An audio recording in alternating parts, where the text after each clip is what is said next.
मध्ये किंवा माझया स्वतःच्या राजकीय कारकिर्दीमध्ये किंवा शिवसेनेच्या इतिहासामध्ये चिपळूण शहरातील जनतेनं जो कौल दिला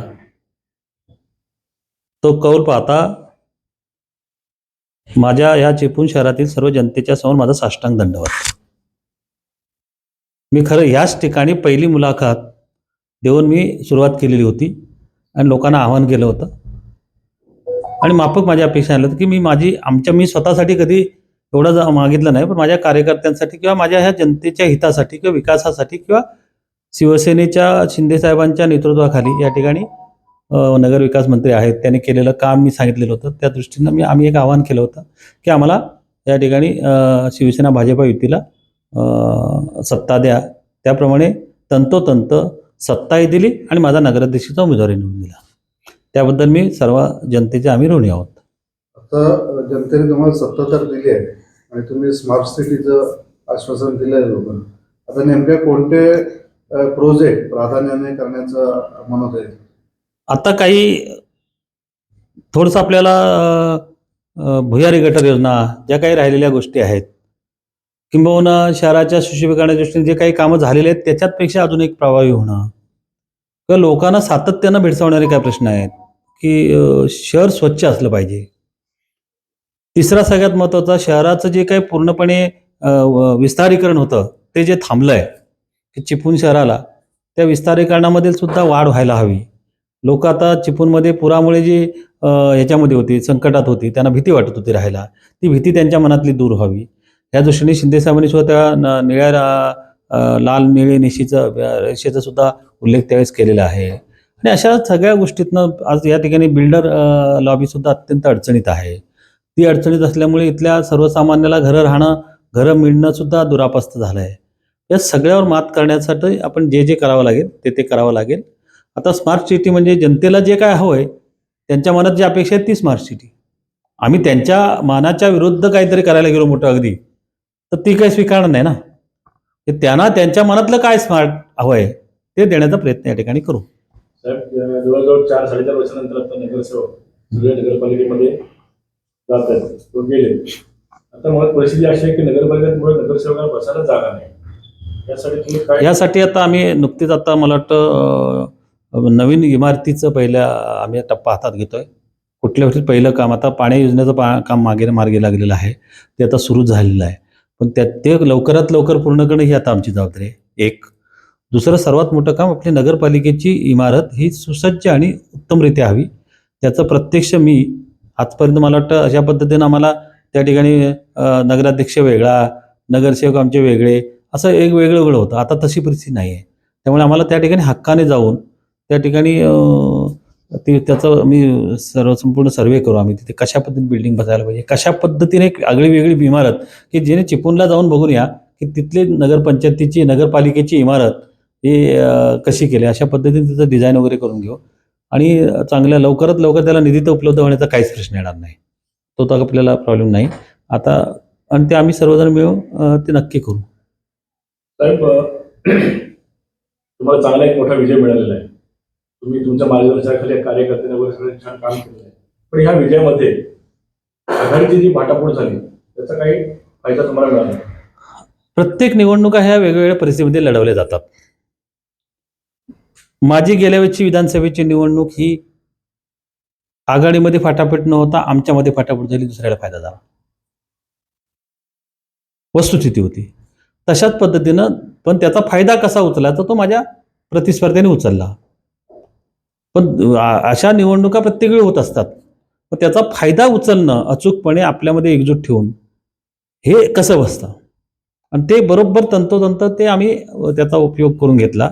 आधी आपल्या मतांमध्ये किंवा आपण जे आहोत एकजूट, ते एकजुटीने एकमेकांमध्ये मनातला विश्वास जो काय मला वाटतं काही गेल्या कालावधीमध्ये थोडासा एकमेकाबद्दलचा युती म्हणून जो हे झाला होता तो आधी परत आम्ही एकत्र आणला आणि त्यामुळे पुनश्च एकदा पूर्वी म्हणजे मला वाटतं पहिल्या निवडणुकीमध्ये दुसऱ्या निवडणुकीपर्यंत आमचं दुसरी निवडणूक तर आम्ही मला वाटतं विधानसभा वेगळीच लढली, तेव्हा काय प्रॉब्लेम आला नाही। पहिली निवडणूक तर आम्ही युतीतनं लढली आणि तशा पद्धतीचं वातावरण पुन्हा तयार करून आम्ही त्या ठिकाणी ही निवडणूक लढलो आणि नियोजनबद्दल लढलो, चांगले उमेदवार दिले, लोकांना पाहिजे ते उमेदवार दिले। त्यामुळे ह्या ठिकाणी मला वाटतं तसं पाहता आघाडीमधलं काय होईल नाही होतं, आता तुम्ही जर आकडेवारी पाहिलीत तर बऱ्यापैकी एक विशिष्ट समाजाची आम्हाला मतं मिळतील आणि म्हणून आम्ही त्याच्यातनं 100% निवडून येऊ. ते तशी विशिष्ट समाजाची मतं बऱ्यापैकी मिळालेली आहेत आकडेवारी जर पाहता. आता लियाकत शाह ह्यानं फार काय मोठी उमेदवार मतं घेतली नाहीत. 1600 मतं त्याला मिळालेली आहेत. त्या 1600 मतामध्ये माझ्या अंदाजानं 300-400 मतं आमची इतर पण त्याला मिळालेली आहेत. म्हणजे 1000-1200 मतं त्याला मुस्लिम समाजाचे मिळालेले आहेत. पण साहेब, ह्यालाच एक मुद्दा महत्वाचा असा आहे की आघाडीतली जो बेबनाव आहे त्याचा तुम्हाला फायदा झाला म्हणताय. फायदा झाला असं मी म्हणत नाही. मी काय म्हटलं तुम्हाला, म्हणून असंच आहे की आमदार शेखर निकम यांना जर तुम्ही सोबत घेतलं असतं हां तर मग आहे त्यांची अधिक फायदा झाला असता का तुम्हाला? वाटत नाही. बंडखोरी वाढली असती, बंडखोरी झाली असत्या. काही ठिकाणी उमेदवार थांबले नसते. फॉर एक्झाम्पल बऱ्याच ठिकाणी असं झालं असतं आणि परत तो फटका झालाच असता. मग त्यापेक्षा प्रत्येकाला मार्ग मोकळा होता.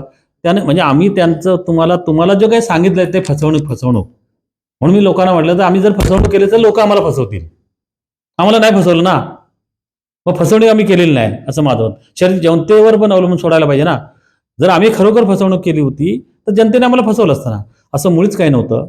काय आता ते ज्या ठिकाणी ज्या आग्रहाने आम्हाला ती जागाच पाहिजे, आमचं म्हणणं त्या ठिकाणी आम्हाला 100% नको, पण आम्हाला एक लोकप्रतिनिधित्व मिळावं ही माफक अपेक्षा होती.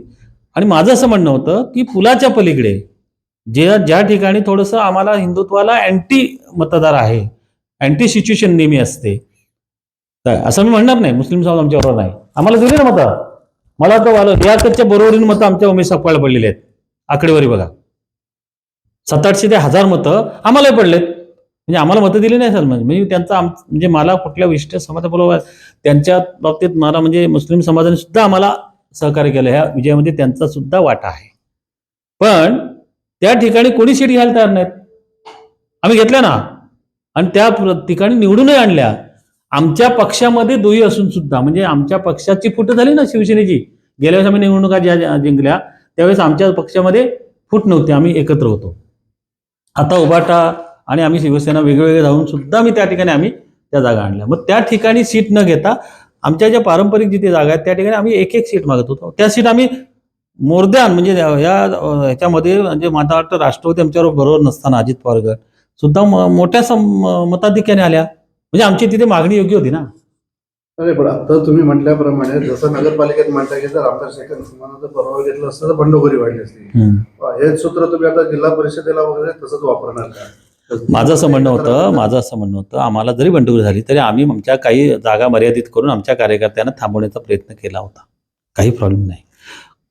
त्यांना बाजूला करणं, कुणाला न घेणं हा विषयच नव्हता. मुळे शेवटच्या क्षणापर्यंत प्रत्यक्षात आमच्याशी किंवा मला बोलावून घेऊन सुद्धा, कारण सर आमदार म्हटल्यानंतर आम्ही त्यांच्याकडे जाणार आहे, घेऊन सुद्धा बोलावून कशी शेवटच्या टप्प्यामध्ये चर्चा झाली नाही. ते का झालं नाही हे त्यांना माहिती आहे. म्हणून माझ्या बाराच्या पहिल्या मुलाखतीत मी सांगितलं की आपल्या कार्यकर्त्याशी जर लढायचं असेल तर माझं कर्तव्य आहे ना. मग मी माझ्या निवडणुकांसाठी फक्त बघायचं का? आज चिपळूण शहरामध्ये ते म्हणत होते ना आम्ही एवढ्या करोडचा निधी आणला. आज पेठ मपामध्ये एवढा मोठा जवळजवळ 8-10 कोटीचा पूल आणला त्यांनी निधी ना. आम्ही मान्य केलं ना. युतीतनं आला असेल कशातनं आला त्याला विषय वेगळा. अजितदादांनीच दिलं म्हणून सांगायचे ना. मग त्या ठिकाणी आपण एखादा उमेदवार का निवडणुकीला उभा केला तर निवडून आणला नाही? लोकांनी काय मतं दिली नाही? डिपॉझिट जप्त झालाय. वस्तुस्थिती बघा. जो पुलाच्या त्या कामाचं श्रेय किंवा त्या कामाच्या जोरावर आपल्याला समोर धावून उमेदवार यायला पाहिजे ते की आम्हाला इथनं उमेदवारी पाहिजे. म्हणजे मग विकासासाठी आपण मत नाही मागायचं तर कशासाठी मागायचं? म्हणजे माझं काय म्हणणं की आमचा कुठलाही प्रॉब्लेम नाही, आजही वाद नाही. आता त्यांनीच फसवणुकीमुळे परवा काहीतरी बैठक घेऊन जिल्हा परिषद पंचायत समिती निवडणुकी आम्ही सोबळावर लढणार.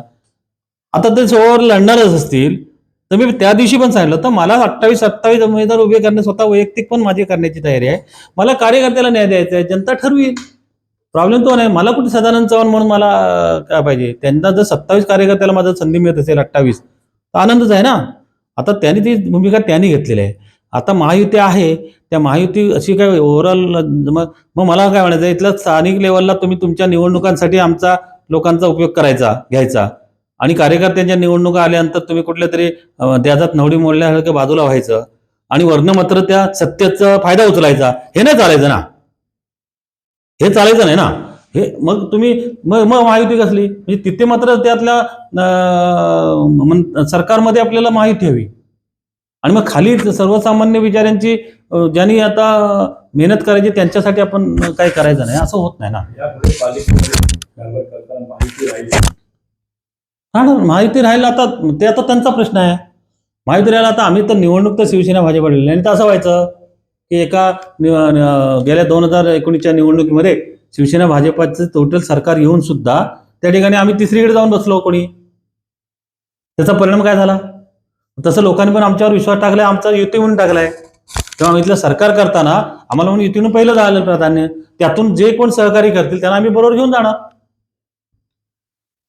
पण हे करताना आम्ही जर चुकीच्या दिशेने जर काय गेलो, आता तसं कित्येक पर्याय असू शकतात आकडेवारीमध्ये. ते पर्याय तसं जनतेच्या विरोधात जाऊन चालत नाही, ते करून चालणार नाही. त्याचा फटका आम्हाला गेल्या 2025च्या निवडणुकीमध्ये आम्हाला बसला नाही. तो महाविकास आघाडीमध्ये शिवसेनेला बसला ना, उभाटाला. त्या 2019च्या निवडणुकीला आम्ही तुम्हाला क्लिअर कट माइंड दिलेलं असताना सुद्धा तुम्ही 2019च्या सरकार बनवताना तुम्ही काँग्रेसने राष्ट्रवादीबरोबर गेलात, त्याचा फटका दिला ना निवडणूक द्या. तसं आम्हाला ते करायचं नाही. आम्हाला जो कोण आम्हाला सहकार्य करेल त्यांना आम्ही बरोबर सहकार्य तर सर्वांचंच आवश्यक असतं. शिवसेनेचा आता नगराध्यक्ष बसलेला आहे, उपनगराध्यक्ष पदासाठी पुन्हा शिवसेना गावात आम्ही शिवसेना भाजपा दोघांनी मिळून सर्वांनी जशी निवडणूक लढली त्याच पद्धतीनं शांततेमध्ये सर्वांचा समाधान करून निवडणूक लढू. किंवा आम्ही ते पुढच्या ज्या काही कमिट्या करायच्या त्या करू. भाजपालाही सन्मान मिळेल, त्याने आम्हाला भाजपाने सुद्धा उत्तमरित्या सहकार्य करून आमच्या नगराध्यक्ष उमेदवार निवडून देण्यासाठी मदत केलेली आहे. त्या पद्धतीनं आम्हाला त्यांचा सुद्धा सन्मान एकमेकांनी राखू.